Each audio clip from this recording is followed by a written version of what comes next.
response by Kansas when Texas was starting to look very, very comfortable.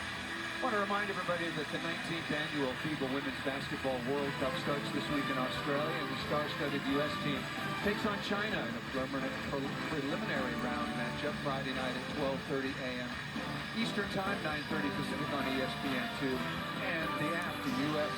is looking for their 4th straight gold medal. It's been a busy time. The WNBA just ended. I mean, congratulations to the Las Vegas Aces. Nice going, and more basketball at an elite level still to come. Tied at 16. Once again, sellout crowd here at the Horish Family Volleyball Arena, completely redesigned after the 2018 season. Sold a lot of standing room only seats, and nobody has been disappointed. It was a fantastic match. High-level volleyball. Terrific athletes showcasing their skills. Start of conference play all over the country.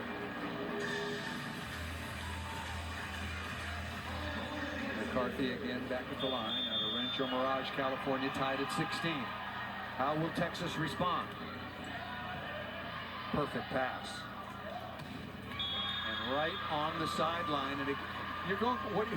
Well, I mean, where else were they going to go? They were going to go to Eggleston there. And she was all alone on the pipe. Very smart delivery and a pressure pass by Parra to Aina Torres.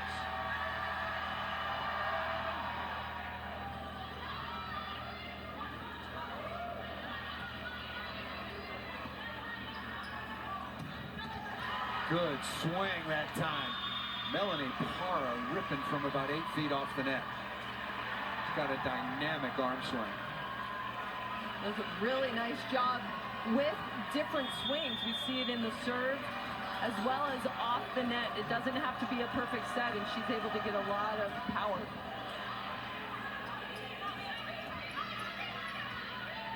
Texas looking to extend the run to 3-0. That ball just out of bounds. That was very close. Big break for Kansas, especially with Skinner hitting on the right side. And with Skinner in the match, she's obviously going to be the one that's going to see most of the sets. We'll see if Kansas really focuses on her, if they choose to serve to disrupt her approach. Oh. Disrupt that. Kayla Caffey. It's a hammer from Caffey. You love to see a 6-foot middle just dominate in there. Started her career at Missouri before going on to Nebraska, and now finishing up at Texas.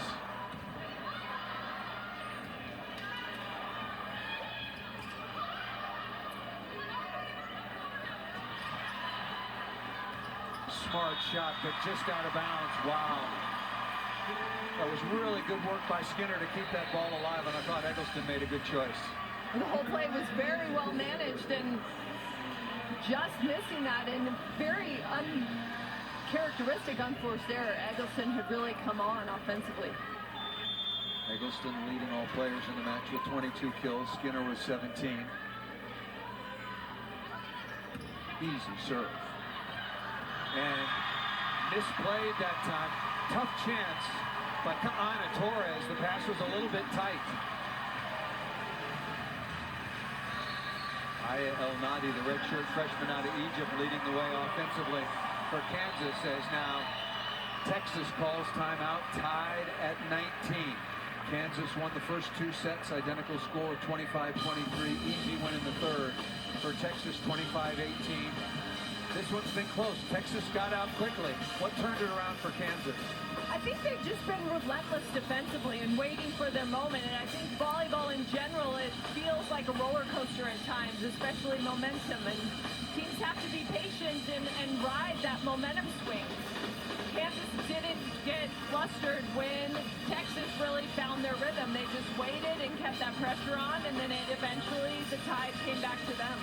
Showed you that next up for Texas was Oklahoma. Let's take a look at the upcoming schedule for Kansas. Remember, they were picked 4th in the Big 12 Conference. little rivalry matchup with in-state rival Kansas State at Oklahoma. Baylor is very, very good, and Iowa State always very solid. I want to ask you a quick question while we have time. Texas is a contender yet again to get to the national semifinals, and then anything can happen. Who else is in that group to get to that national semifinal? Who do you think of the elite 5 or 6 teams right now after a very interesting non-conference? I think conference really comes down to developing these teams. Out west, I think Stanford is looking really good, and the Pac-12, though, give them the kind of battles week in and week out that they haven't been able to in the past couple of years. You look at the Big Ten, and I think the Big Ten itself, just the conference season, you survive that gauntlet, and you're in a position to go really far into the national tournament.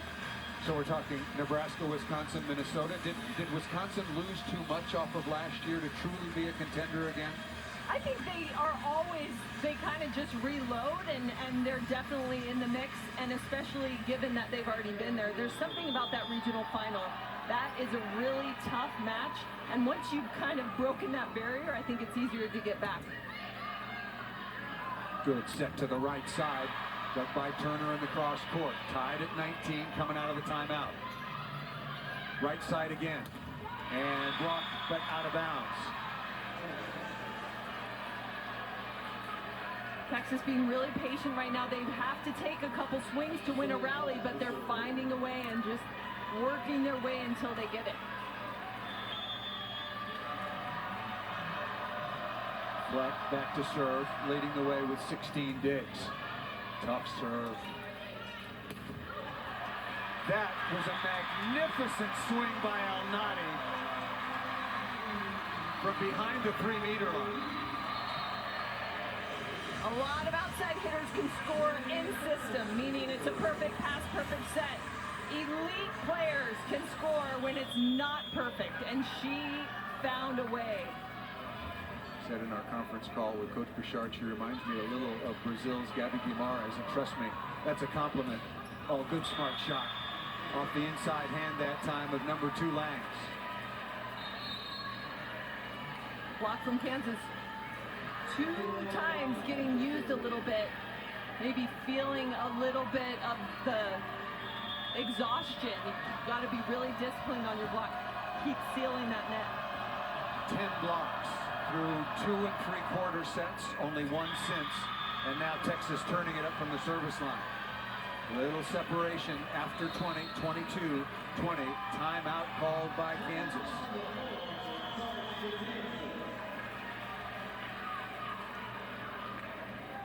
Kansas leading 2 sets to 1.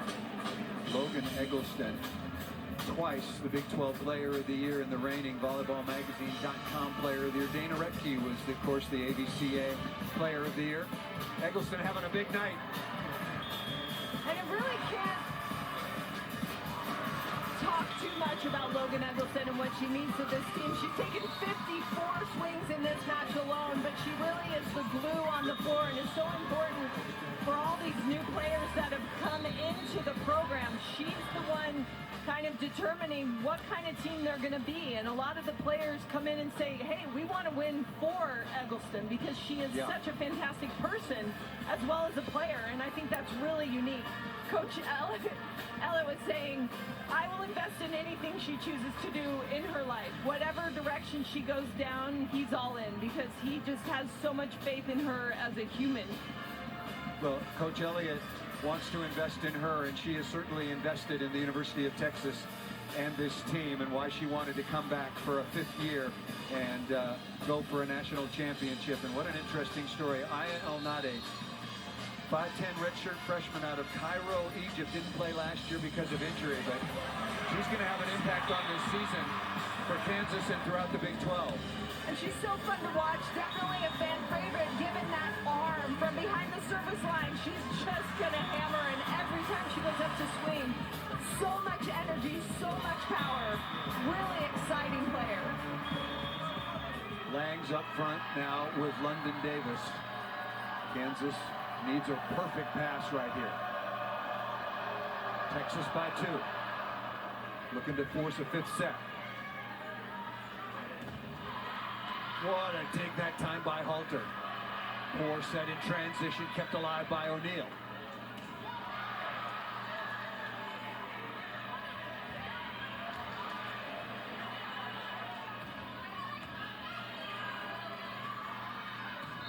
Eggleston down the line, was dug that time by Turner, but a net violation will wipe that away, and now it's a 23-20 advantage.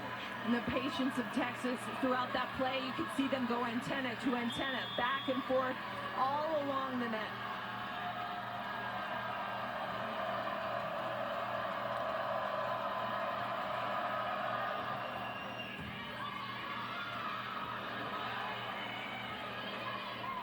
Texas looking to take a big lead late. Over the top. Good play by Turner. Davis looking high hands and missed it just long. And now it'll be 4 set points. Good job by Kele Akana from the service line. Consistently applying pressure. 3-0 run to give Texas 4 set points.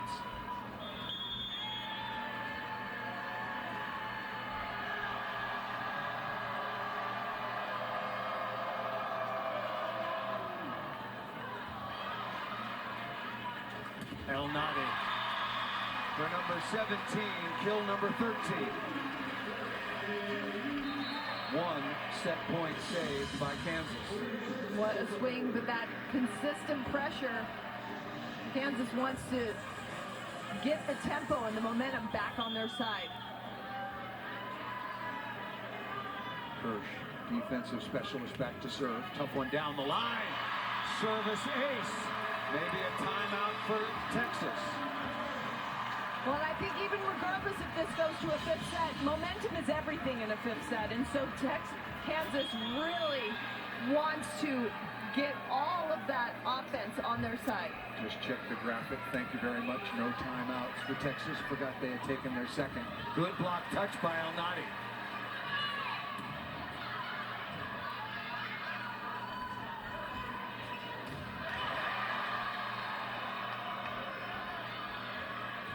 Off the top of the block and down. The Kansas fans, a lot of them really wanted a mishandled ball on that last rally.